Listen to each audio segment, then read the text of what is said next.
অনুরাধা সোয়াইলে তোমাদের সকলকে স্বাগতম। চলে এসেছি একটা নতুন ভিডিও নিয়ে। আজ বুধবার, আজ দুপুরের জন্য রান্না করছি কাতলা মাছের কালিয়া। তো এখন কাতলা মাছের কালিয়াটা রান্না করার জন্য আমি কড়াইয়ে একটু তেল নিয়ে নিলাম। পরিমাণ মতো তেলটা নিয়ে নিয়েছি। এবারে তেলটা একটু গরম হোক। দেখো এইগুলো কাতলা মাছ, এগুলোই এখন ভাজবো। তেল অলরেডি গরম হয়ে গেছে। মাছগুলো সাইজ দেখতে পাচ্ছ খুবই সুন্দর। এবারে মাছগুলো কড়াইতে দিয়ে দেবো।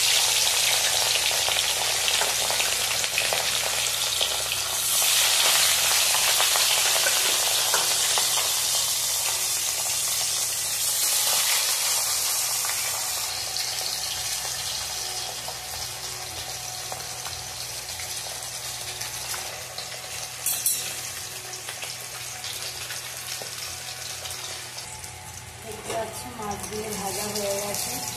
এবার এগুলো তুলে নেবো কড়াই থেকে।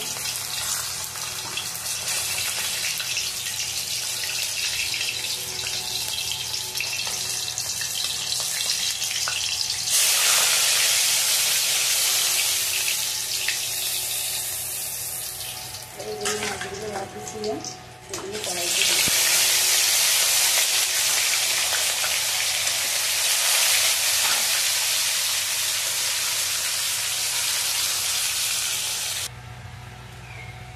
মাছগুলো ভাজা হয়ে গেছে।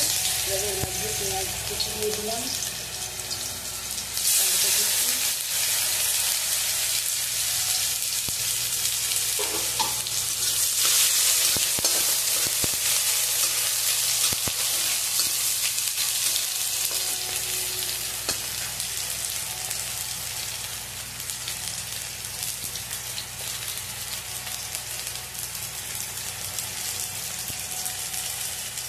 এবারে এর মধ্যে রসুন বাটা দিয়ে দিলাম।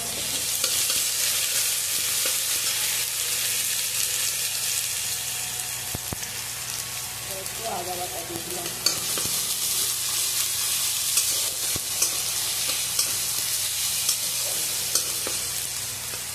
টমেটো, পেঁয়াজ, আদা, রসুন সব ভাজা হয়ে গেছে। এবারে এর মধ্যে লঙ্কার গুঁড়োটা দিয়ে দিলাম।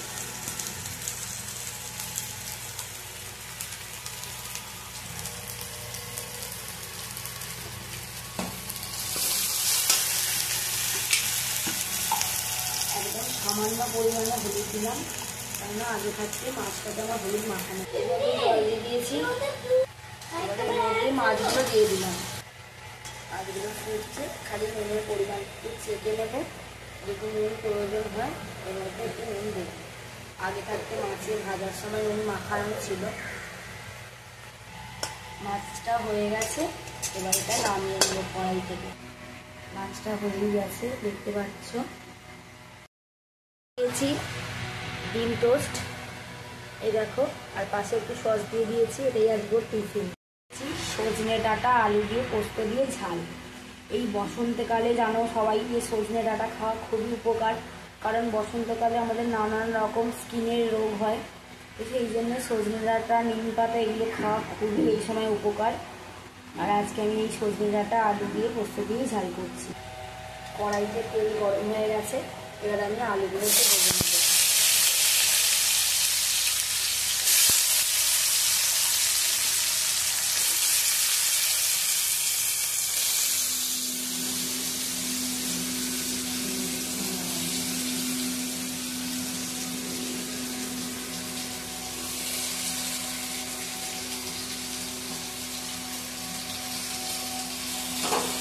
আলুটার মধ্যে এবার একটু হলুদ দিয়ে দেবো।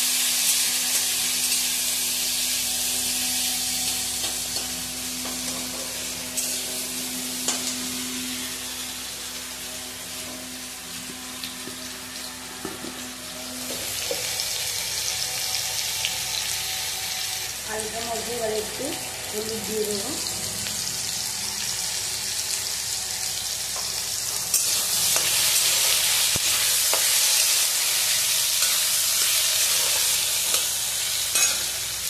আলুগুলো ভাজা হয়ে গেছে। এবার আলুগুলো আমি তুলে নেব।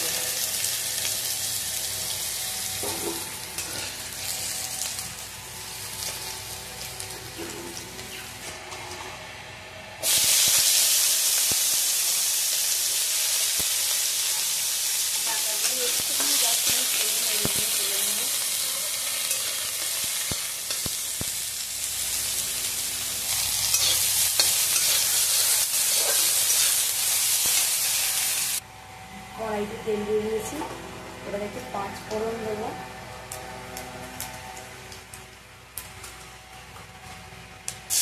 পেঁয়াজ দেবো,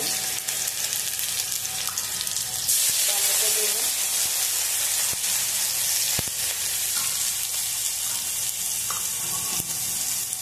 আদা রসুনটাও দিয়ে দিলাম।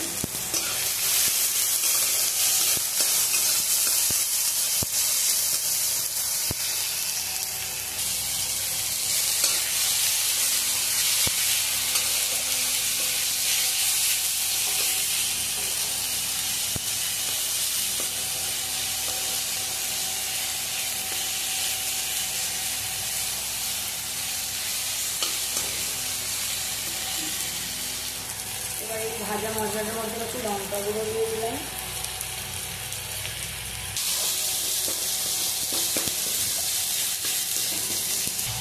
এর মধ্যে একটু জল দিয়ে দিয়েছি।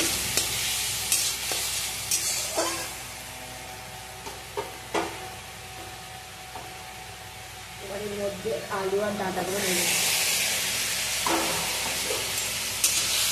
আমি একটু পরে পোস্ত বাটাটা দিয়ে দিই।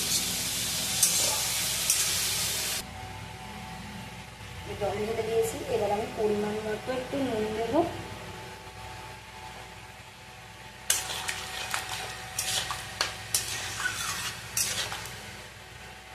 আমি এবার বীজ দিয়ে চাপা দিয়ে দেবো। আমি একটু পরে পোস্ত বাটা দেবো। ঢাকনাটা খুলে দিলাম। এবার আমি এর মধ্যে একটু পোস্ত বাটা অ্যাড করে দেবো।